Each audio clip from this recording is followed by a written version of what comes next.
বিসমিল্লাহির রহমানির রহিম। সবাইকে স্বাগত জানাচ্ছি ভিসা প্রফেসর আজকের এই ভিডিওতে। আশা করছি আপনারা সবাই ভালো আছেন এবং সুস্থ আছেন। দর্শক, আজকে আমরা যে দেশটি নিয়ে আলোচনা করবো সেটি হচ্ছে স্লোভেনিয়া। হ্যাঁ দর্শক, আপনারা স্লোভেনিয়া কি করে যাবেন, কারা যেতে পারবেন, কত টাকা খরচ হবে, সব বিস্তারিত তুলে ধরবো আজকের এই ভিডিওতে। সাথেই থাকুন।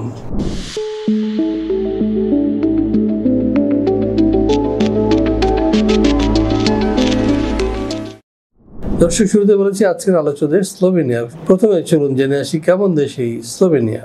মধ্য ইউরোপের দেশ স্লোভেনিয়ার প্রাতিষ্ঠানিক নাম দ্য রিপাবলিক অব স্লোভেনিয়া। এর পশ্চিমে রয়েছে ইতালি, উত্তরে অস্ট্রিয়া, উত্তর পূর্বে হাঙ্গেরি, দক্ষিণ পূর্বে ক্রোয়েশিয়া এবং দক্ষিণ পশ্চিমে আড্রিয়াটিক সাগর। স্লোভেনিয়া পাহাড় ও বন সমৃদ্ধ একটি দেশ। মোট আয়তন 20,771 বর্গ কিলোমিটার এবং জনসংখ্যা 2.1 মিলিয়ন। এর আগে এটি ছিল যুগোস্লাভিয়ার একটি অংশ। 1991 সালের 25 জুন সর্বপ্রথম কোনো রাষ্ট্র হিসেবে স্লোভেনিয়া যুগোস্লাভিয়ার জোট থেকে বের হয়ে আসে এবং নিজেদের স্বাধীন ও সার্বভৌম রাষ্ট্র হিসেবে ঘোষণা করে। তাদের বেশিরভাগ স্লোভেনিজ জাতিভুক্ত। স্লোভেনিয়ার আবহাওয়া প্রধানত উপমহাদেশীয়। লুবলিয়ানা দেশটির রাজধানী ও সর্ববৃহৎ শহর।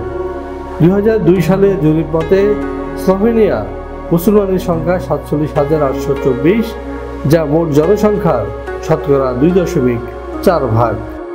হ্যাঁ দর্শক, আমরা দেখে আসলাম কেমন দেশ এই স্লোভেনিয়া। এবার আমরা যেটি জানবো সেটা হচ্ছে এখানে কোন কোন সেক্টরে লোক নিচ্ছে। চলুন জেনে আসি আরো একটি প্রতিবেদন। ইউরোপের সেনজেনভুক্ত দেশসমূহে যেতে চাইলে অনেকের কাছে প্রথম পছন্দ স্লোভেনিয়া, কেননা এখনো এখানে খুব বেশি বাইরের মানুষ নেই। স্লোভেনিয়ার ইমিগ্রেশন পলিসি দীর্ঘমেয়াদে যারা দেশটিতে বসবাস করতে চান তাদের জন্য আদর্শ। স্লোভেনিয়ার ভিসার সাথেই পাওয়া যায় 2 বছরের টিআরসি। সেই সঙ্গে যদি এই 5 বছর ফুল টাইম কাজ করার অভিজ্ঞতা থাকে তাহলে তিনি পাবেন স্লোভেনিয়ার পার্মানেন্ট রেসিডেন্ট কার্ড। স্লোভেনিয়ার বর্তমানে কাজের সুযোগ রয়েছে কনস্ট্রাকশন, ফ্যাক্টরি, অ্যাগ্রোওয়েজ ফ্যাক্টরি প্রভৃতি। দর্শক, এবার আমরা যেটি জানবো সেটা হচ্ছে স্লোভেনিয়ায় এসব কাজ করলে আপনারা বেতন ভাতা কত পাবেন বা কি কি সুযোগ সুবিধা রয়েছে। চলুন জেনে আসি আরো একটি প্রতিবেদন থেকে। এখানে যে কোনো কাজের ন্যূনতম বেতন 1,20,000 থেকে 1,30,000। বেশিরভাগ কোম্পানি থাকার ব্যবস্থা দিচ্ছে একেবারে ফ্রি। কোনো কোনো কোম্পানি দিচ্ছে ফুড অ্যালাউন্স। এছাড়াও পাওয়া যাবে স্লোভেনিয়ার শ্রম আইন অনুযায়ী সুযোগ সুবিধা। হ্যাঁ দর্শক, এবার আমরা যেটি জানবো সেটি হচ্ছে স্লোভেনিয়ায় এ ধরনের কাজ করলে আপনার ডকুমেন্ট কি প্রয়োজন হবে। চলুন জেনে আসি আরো একটি প্রতিবেদন। 18 থেকে 45 বছর বয়সী যে কোনো বাংলাদেশি নাগরিক যেতে পারবেন স্লোভেনিয়ায়, তবে তিনি হবেন অপরাধমুক্ত এবং সুস্বাস্থ্যের অধিকারী।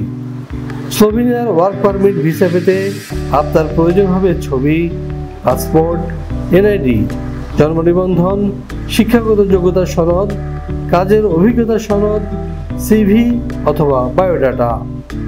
ইংরেজির পাশাপাশি যদি স্লোভাক ভাষা জানা থাকে তাহলে আপনার ভিসা ঠেকায় কে।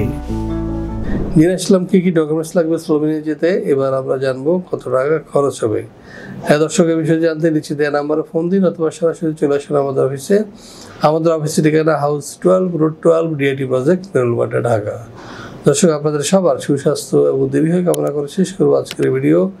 ভালো থাকুন, সুস্থ থাকুন এবং নিরাপদে থাকুন। আল্লাহ হাফেজ।